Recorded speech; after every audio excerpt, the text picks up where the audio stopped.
Hi, thanks for visiting my channel again. I upgrade my Roban Baha 5B.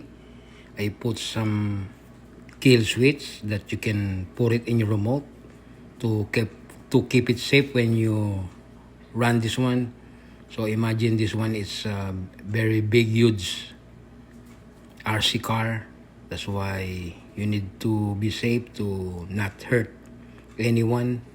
This one is compatible for the large scale safety kill switch. I get it in Horizon Hobby for $41.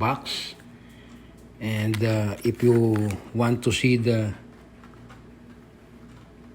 get it, that's the part number there. DYNE-1240, made in China. And I already put it in to my Baha Roban, so I just want to show you. And this the wire that I remove it next to a switch, so that they allow you to install it there. So now proceed to the RC so that I show you how this one they connect. Put some hole to put the wire in. Let's go. So here we go. This one, it's I'm not the one to put this one in. I think I pay extra $40 to put this one. This the one they do. They just make a hole there and access the switch. And this is the wire all the way to the kill switch and put there too. So I don't want to mess up the car. That's why I spend a little bit, $40 more to install this one. That's include the labor, $20, and $41 for the parts plus tax. And now it's working. Now when you run it and you have emergency that you're about to hit, you just push this remote control in a grip, push that one, it's gonna be automatically stop. So to be safe, that's why I spend a little money to more safe. So this one, it's I think 5 years unit, but I take good care of the car. That's why it's look like brand new. I selling this one for $600, but maybe I'm gonna change my mind. I just gonna keep it. And as you can see, I put some muffler there, a high temperature rubber hose, and I put some good high temperature sealant too. Stay in place when you run it, and it reduce a little bit when you run it. It's not gonna be bother your neighbor or wherever you run this one. So most of the time I run this one in my front of my house, but if I have a chance, I go to the hobby shop to run this one also with my friends. So I'm not gonna bother you, or I'm not gonna waste your time. I just wanna show you now how this one is run. And it's gonna show you by one click. This one's gonna be stopped. You don't need to push this one in a unit, even though you're by far. As long that you have the remote, you can just push that remote and this one is stopped right up.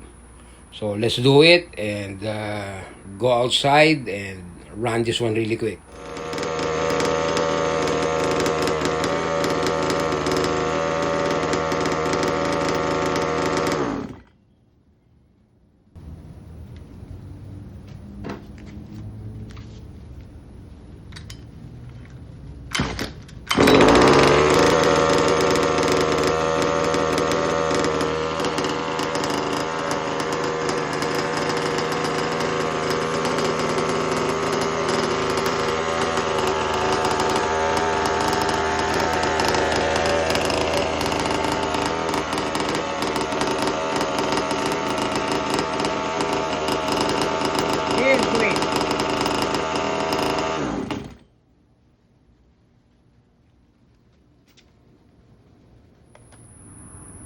So it's a little bit loud when you started, so I show you without idle. So I just put the power on and then put this one in on. Now you can hear the servos working and the remote is on too. And then you can just press this button again right here, and that red light is gonna be up. So let's do it. So put this one in up and that red light is disappear. So put in up, so that means that one is, even though by far it's gonna be stopped, and put that one is on again and the red there is work again, so you have another power. So that's the use of the kill switch. It's more safe. You don't need to push this button every time. You don't need to go closer to the RC car. Just quick push and the one's gonna be stopped right up. And I think that'll be it. Thanks for watching. So I show you they only run wire from the switch to the power all the way to the kill switch. They just connect it. It's very straightforward to use it. They put some daydreams, some hole there and another here, and that one it's fix your problem. Thank you very much, and see you next time. It's only quick review. I just want to show you how this one's work. So the brand of this kill switch is the Dynamite, 41 bucks in Horizon Hobby. Maybe in another store you can get it cheaper, but it's better to get in Horizon Hobby. You get some warranty there in case what's going on. And bye bye, have a wonderful day. See you next time. I'm out. Be safe, stay healthy. God bless.